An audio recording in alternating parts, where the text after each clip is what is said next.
The psychological dynamic between men and women often operates on established patterns of attention and validation. Most social interactions follow a predictable script where pursuit is met with defensive mechanisms or indifference. When a man adopts a demeanor characterized by calmness and emotional distance, he effectively disrupts the conventional behavioral models that women encounter daily.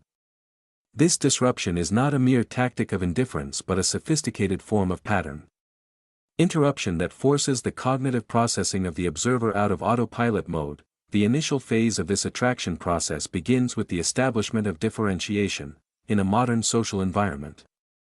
Particularly influenced by digital connectivity, women are frequently inundated with constant attention, messages, and validation. This surplus of attention leads to a devaluation of pursuit, as it becomes a predictable and common occurrence. When an individual enters this social sphere without the typical urgency or eagerness to please, he stands out as an anomaly. This lack of immediate pursuit triggers curiosity and a fundamental question regarding the individual's motivations and standards. The absence of a standard reaction creates a vacuum that the other person naturally seeks to fill with investigation and thought. The second phase of this psychological progression is the development of attraction through perceived value.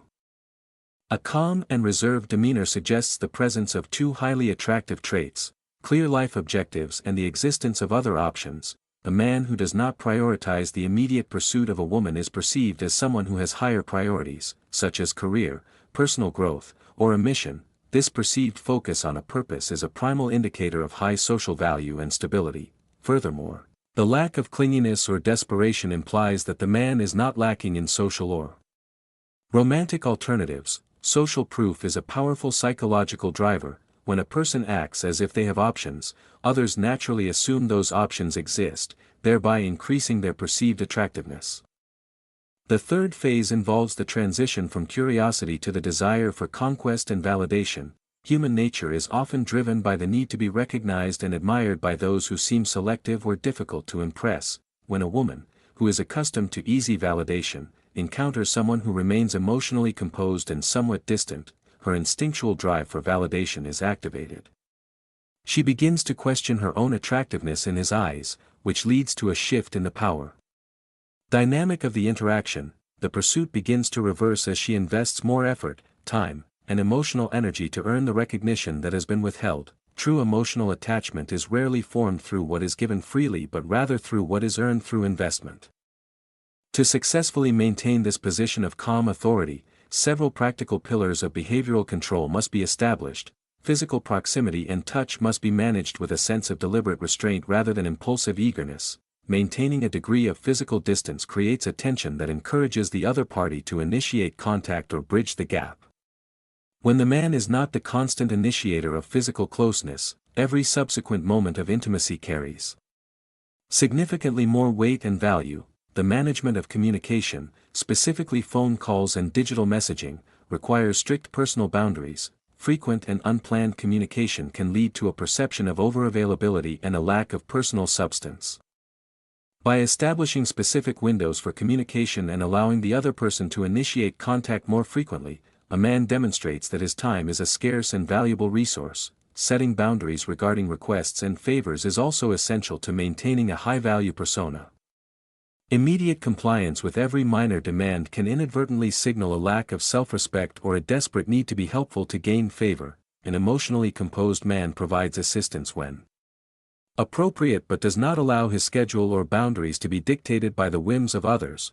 The avoidance of excessive attention to trivial details prevents a man from falling into the trap of becoming a mere confidant or a platonic companion. Focusing too heavily on a woman's daily drama or minor preferences can dilute the romantic tension and mystery necessary for attraction. Maintaining a life that is independent and separate from the woman's immediate social circle reinforces the idea of being a distinct and self-sufficient individual. The level of enthusiasm displayed during social gatherings should be tempered with a sense of relaxed confidence. Over-preparing or showing extreme excitement for a meeting can signal that the event is a rare peak in an otherwise mundane life. Approaching social interactions with a casual and steady energy suggests that the man's world is already fulfilling and the meeting is merely a pleasant addition to it. Emotional regulation in the face of jealousy or provocation is perhaps the ultimate test of a calm and collected character. reacting to external competition or perceived slights with anger or insecurity immediately reveals a vulnerability and a lack of internal control. True strength is demonstrated through the ability to remain unbothered by trivial events, maintaining a steady course regardless of external social pressures. When faced with arguments or emotional volatility, the most effective response is often a calm silence or a deliberate shift in focus. Engaging in a cycle of shouting and emotional back and forth only serves to lower one's status and erode the foundation of respect. A man who can control his reactions also controls the environment and the direction of the relationship. This philosophy of emotional self-sufficiency is not about manipulation but about the preservation of one's own value and dignity. It creates a healthy space where attraction can flourish naturally without the suffocating effects of desperation or over-attachment. By becoming the center of one's own universe, a man becomes a gravitational force that naturally draws others toward him. The core of this approach lies in the realization that internal validation must always precede external pursuit. From the editor's perspective, the principles discussed reflect a profound understanding of social scarcity and psychological positioning. The strategy of maintaining a cold or calm exterior is essentially an exercise in extreme emotional discipline and the management of social supply. In a world characterized by instant gratification and constant digital accessibility, being unavailable or unimpressed has become a rare and high-value commodity. However, it is crucial to distinguish between healthy emotional boundaries and toxic emotional unavailability or narcissism. The goal of this behavior should be to foster a relationship based on mutual respect and genuine investment rather than purely on psychological games. The editor believes that the most effective application of these rules is when they are rooted in actual self-improvement and a genuine lack of desperation. If a man simulates calmness while feeling internal panic, the facade will eventually crumble under the pressure of prolonged interaction. True attraction is built when the coldness is not a mask, but a byproduct of a man who is genuinely busy building his life and is truly selective about who he allows into his inner circle. Ultimately, the most attractive quality a human being can possess is the sense that they are whole and complete with or without the approval of others. This independence is what creates the magnetic pull that others find so irresistible.